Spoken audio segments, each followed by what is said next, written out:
Time now for this week's Goofy Award.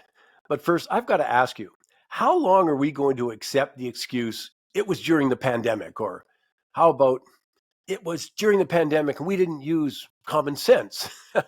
Vilified anyone who questioned the government's narrative, didn't follow procurement rules and doling out tens of millions of dollars, or in the case of aerospace firm CAE of Montreal, it got a $282,500,000 sole source contract for ventilators, despite the fact it had never produced even one, never manufactured one.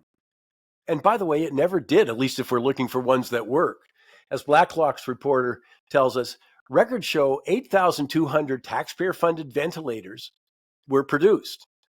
8,180 of them, that's 99%, in quotes, were slated for sale as scrap metal.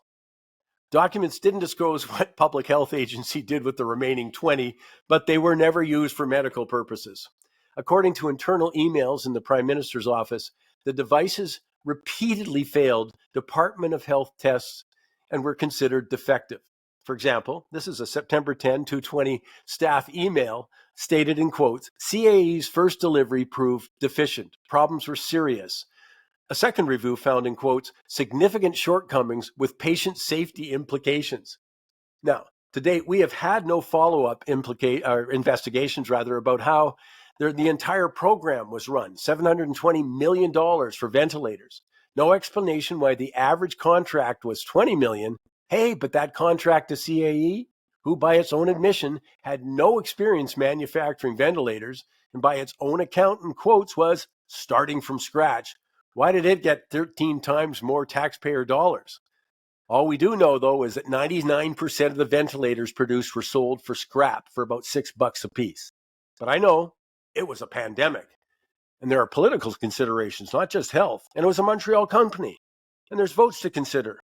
And besides, as the Auditor General and the Parliamentary Budget Office reports continue to concern, it happens all the time.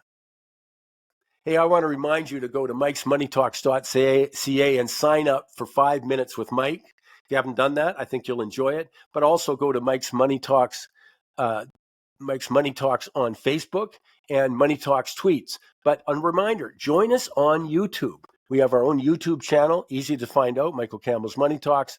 Join us there. More and more content coming your way that way.